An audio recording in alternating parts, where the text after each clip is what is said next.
Ahead of this year's event, we had the chance to meet one incredible woman whose worlds are colliding in a way she never imagined through Row for the Cure. Every time before I would go to chemo, I would come down to the boathouse, I would pull out my boat, I'd look at it, I'd give it a hug. And when I get it out, it's going to be wonderful. Yeah, it only weighs about 30 pounds. Just over a year ago, Kit Cujon's life was turned upside down. Last May, I found a lump in my right breast. You know, you don't expect these things to happen when you're this young, and in the back of my head, I was thinking I might not make it to live to see 40 years old. Together in our movement out of bow so the boat doesn't drop to port. Kit was 32 when she first found the lump, but as a healthy, active person her entire life. I started rowing as a high school student. It was my sport in high school, so I've been rowing for about 20 years. Initially, I wasn't as concerned because in younger women, it's not usually as serious. You tend to get more benign conditions when you're younger. So in the back of my head, I thought, you know what, I'm young, it's not really that big of a deal. And they sent me to get an ultrasound. The ultrasound showed that, you know, they didn't think that it was malignant, but they weren't quite sure if it was benign either. So they said, go ahead and wait 6 months, come back and we'll recheck it.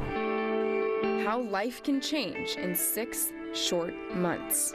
So I went back at the 6-month appointment, and by then the tumor had grown maybe about 4 centimeters in those 6 months, and my lymph nodes were also enlarged, and it had started to spread to the lymph nodes. So they sent me straight for a biopsy, and they found out that it was cancerous.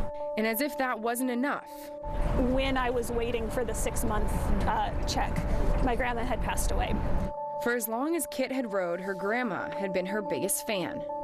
My grandma being a grandmother, when I was rowing in high school, she was like, she's going to the Olympics. And so she signed up to be, you know, to support the U.S. Olympic team, because she's like, you know what, I have to support my granddaughter whenever she makes it to the Olympics. So she passionately supported me the entire time. She knew that this is the sport for me, and she's a grandmother, so she supports whatever you do, and she just went full speed into it. When she passed away, Kit wanted to find a way to keep her spirit close. Part of what I was able to do with the money she set aside, I did the responsible stuff. I put it towards a house and things like that.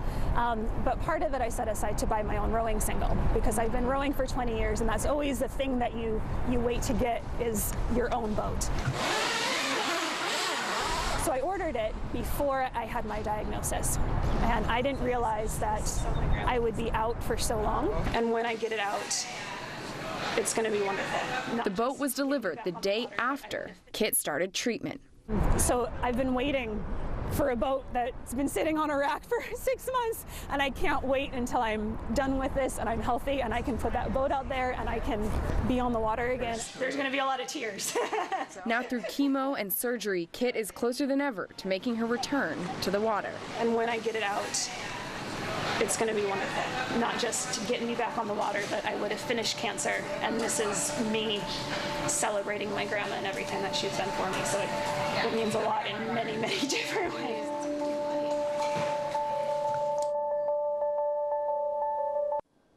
Now, Kit said she picked the color red for her boat because her grandma was always asking her to wear something so she would stand out, so her grandma could see her and pick her out of a crowd. So when Kit makes her return to the water, she wanted to be sure her grandma could see her. And we are rooting for you, Kit.